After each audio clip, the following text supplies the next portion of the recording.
بسم الله الرحمن الرحيم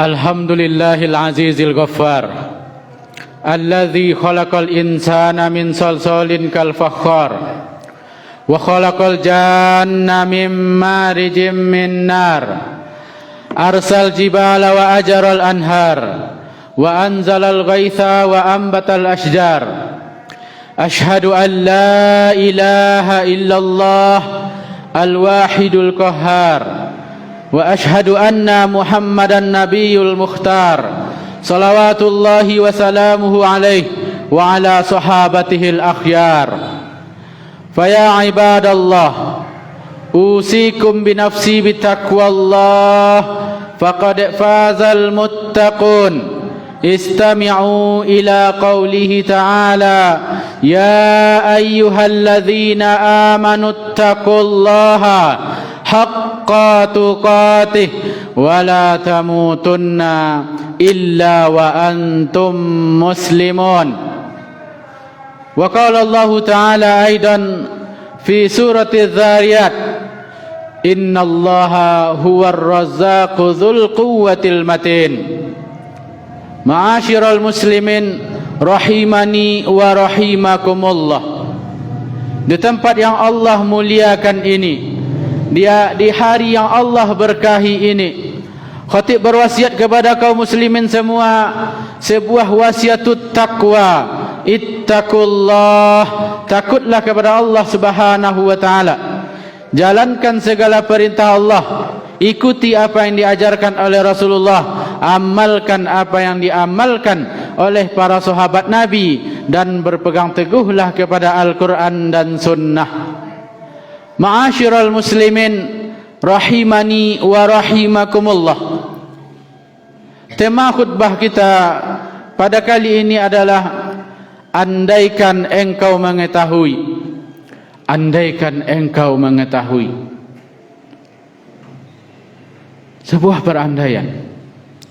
Akan tetapi ini sebuah renungan bagi kita bersama, di mana kita sebagai hamba Allah Subhanahu wa taala meyakini bahwa Allah lah yang memberikan rezeki kepada kita.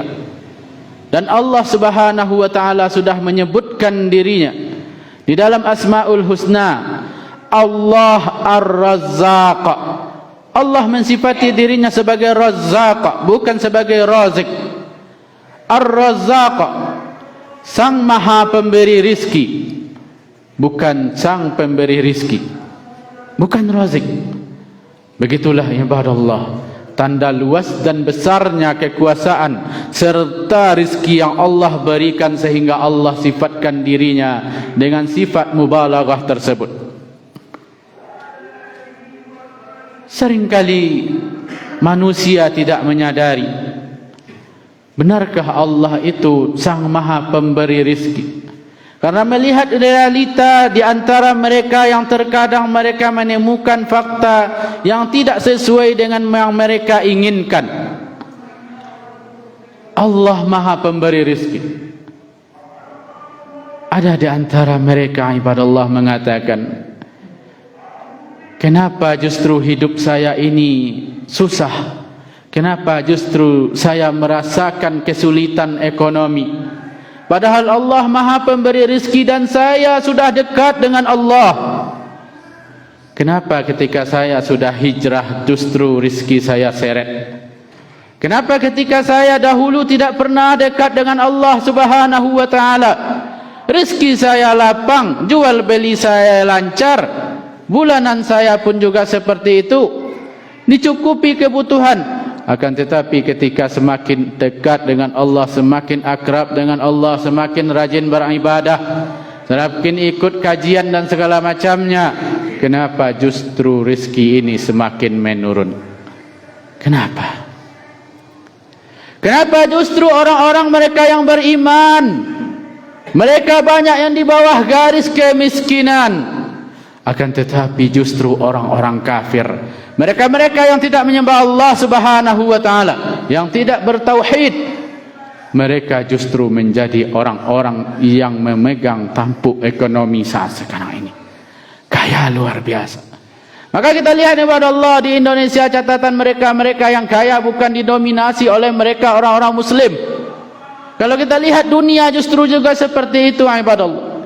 Kenapa justru Allah Subhanahu wa taala membiarkan orang-orang Muslim, membiarkan ahlu tauhid justru dalam keadaan mungkin susah di antara mereka?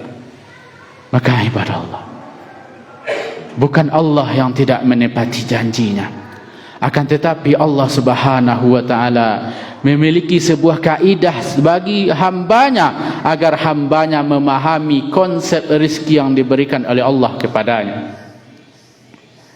Ibadah Allah, suatu hal yang harus diketahui bahwa Allah Subhanahu wa taala tidak pernah menyalahkan janjinya sendiri. Allah Subhanahu wa taala la yukhliful mi'ad. Dan Allah memberikan rizki kepada siapa yang Dia kehendaki, bukan kepada siapa yang meminta. Maka Allah Subhanahu wa taala memberikan rizki ini adalah urusan Allah Subhanahu wa taala. Lalu kenapa hidup seseorang berbeda-beda antara satu dengan yang lainnya? Maka itu ada hikmahnya. Maka harus kita ingat sesungguhnya Allah Subhanahu wa taala memberikan rezeki kepada hambanya, akan tetapi banyak di antara hambanya yang tidak menyadari, bahkan tidak bersyukur atas apa yang diberikan oleh Allah Subhanahu wa taala, sehingga mereka pun mengatakan bahwa Allah tidak memberikan rezeki kepada mereka. Sebagaimana seorang laki-laki datang kepada Yunus bin Ubaid dan mengatakan, wahai Yunus, aku tidak diberikan rezeki oleh Allah Subhanahu wa taala. Tidak ada Yunus. Maka apa kata Yunus bin Ubaid rahimahullah? Wahai fulan, apakah engkau memiliki mata untuk melihat? Maka kata laki-laki tadi, iya saya punya mata. Apakah engkau mau kalau seandainya mata yang digunakan untuk melihat itu dijual, atau orang meminta dan kemudian diberikan harga 1.000 dinar? Maka dia pun mengatakan tidak mau. 2.000 dinar, tidak mau. Maka kemudian ditanyakan, wahai fulan, apakah engkau memiliki tangan untuk bergerak? Iya saya punya. Bagaimana kalau seandainya tangan tersebut ditukar dengan uang 1.000 dinar? Maka dia pun mengatakan, ya saya juga tidak mau. 2.000 dinar tidak mau. Maka disebutkanlah satu persatu anggota tubuhnya. Maka orang tadi tidak mau menjual anggota tubuhnya tadi walaupun sudah sekian puluh ribu dinar. Maka Yunus bin Ubaid pun mengatakan, wahai fulan, engkau memiliki jutaan dinar bahkan lebih di dalam tubuhmu saja, lalu engkau mengatakan bahwa engkau tidak diberi rizki oleh Allah Subhanahu wa taala. Allah lebih mengetahui apa yang diketahui oleh umatnya, apa yang diketahui oleh hambanya. Sesungguhnya Allah Subhanahu wa taala memberikan sesuatu, bisa jadi itulah yang terbaik untuk kita walaupun kita tidak menyukainya. Dan mungkin ada perkara-perkara yang yang kita inginkan, akan tetapi bukanlah itu yang terbaik menurut Allah Subhanahu wa taala. Mungkin kita menganggap bahwa kekayaanlah yang akan mengantarkan kita kepada kesejahteraan dan kemudian kepada kenyamanan. Akan tetapi berapa banyak ibadah Allah di antara mereka yang sudah mendapatkan kekayaan yang luar biasa, mendapatkan kekuasaan, akan tetapi hati mereka tidak tenang. Setiap kita berbeda rizki.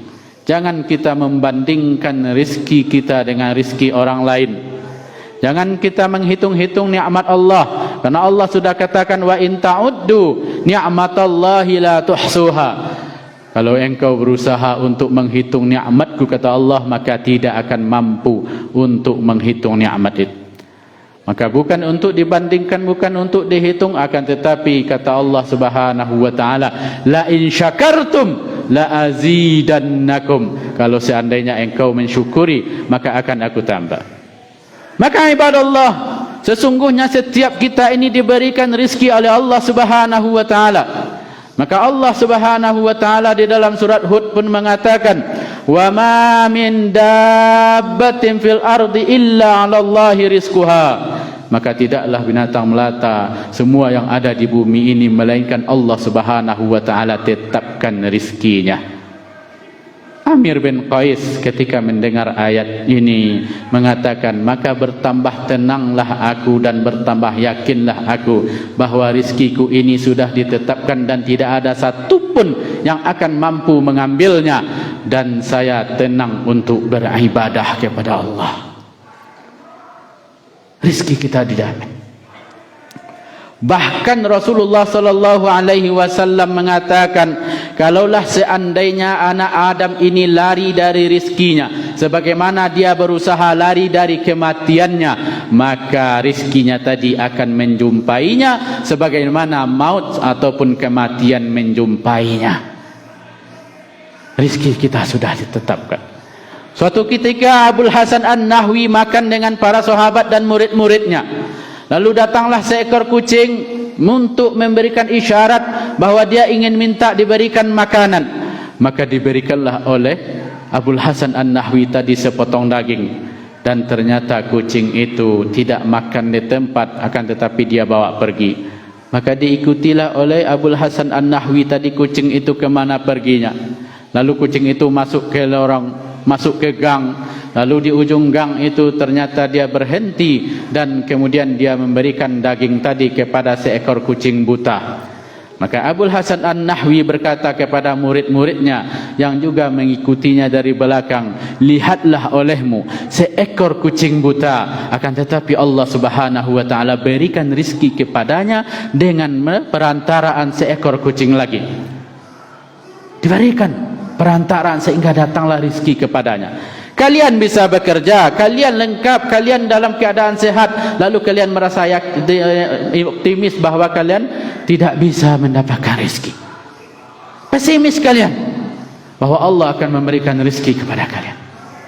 Maka ibadah Allah, rezeki kita sudah ditetapkan oleh Allah Subhanahu wa taala. Apabila sudah menjadi rizki kita, bagaimanapun orang mengambilnya, bagaimanapun dia berusaha diambil oleh orang, tidak ada satupun yang akan bisa mengambilnya. Akan tetapi kalau seandainya bukan milik kita lagi, bukan rizki kita lagi, bagaimanapun kita menjaganya, sudah dengan penjagaan yang luar biasa, dimasukkan ke dalam lemari, dikasih gembok, kemudian rumah kita sekeliling dikasih terali besi pagar-pagarnya, dan kemudian ditambah dengan CCTV, ditambah dengan security, ditambah lagi dengan penjagaan yang lainnya.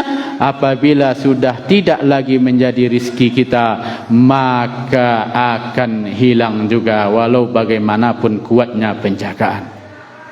Maka inilah yang harus kita ingat kepada Allah, rizki kita sudah ditetapkan, dan kemudian kita tidak usah bimbang dengan rizki kita tersebut. Dan rizki itu bermacam-macam.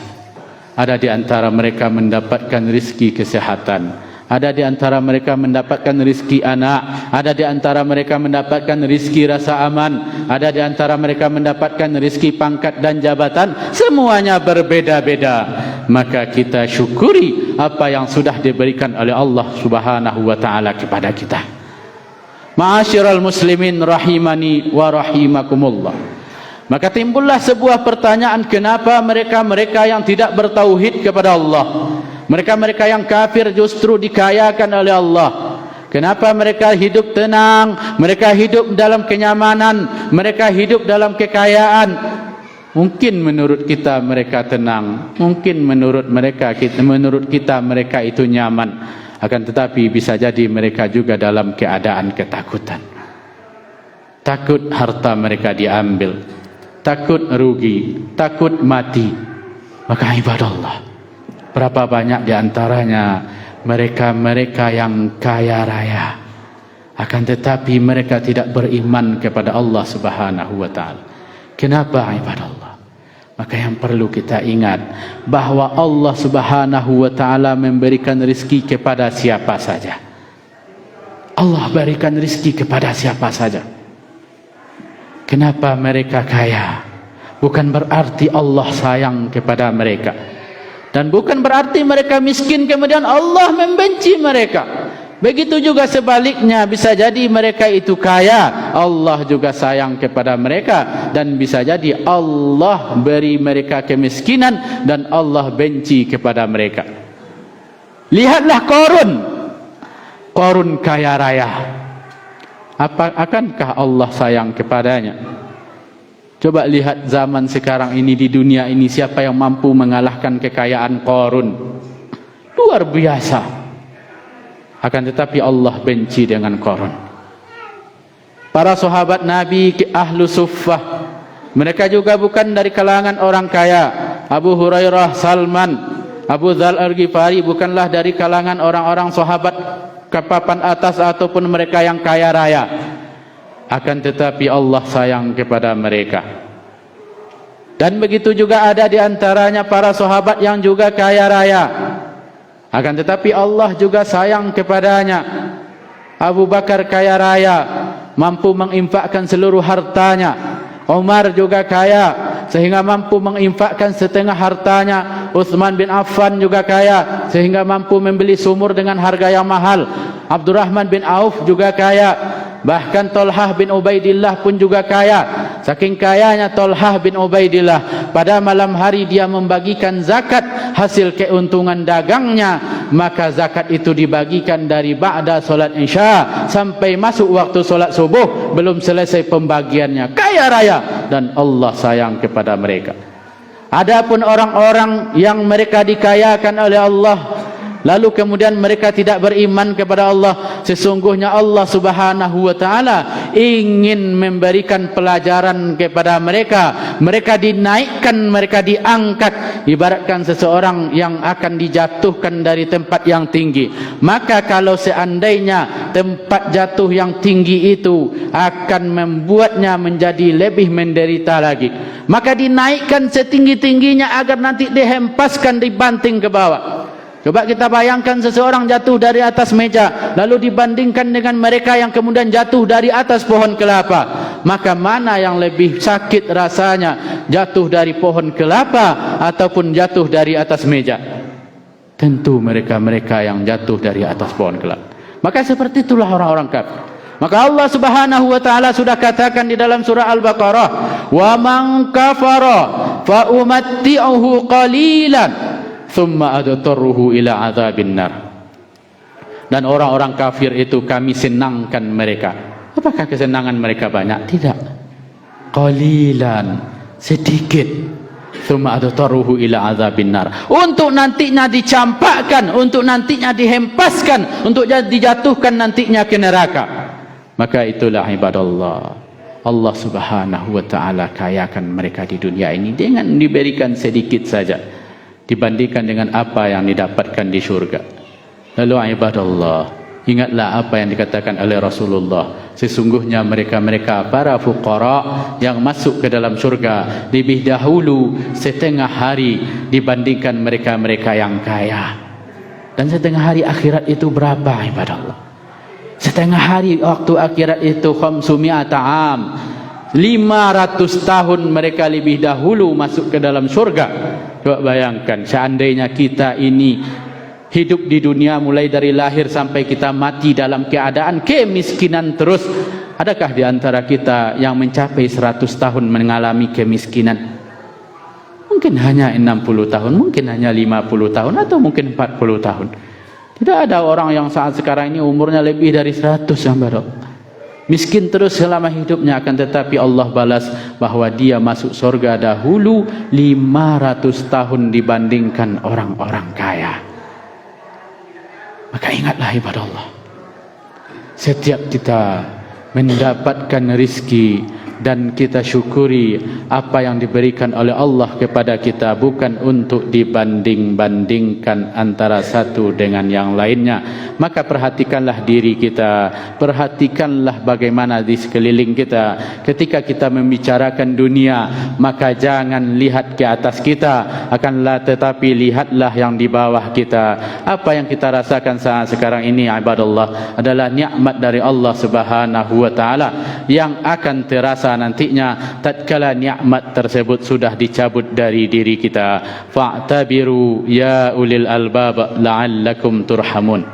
Syukran ya Rabbi syukran, hadaita qalbi syukran.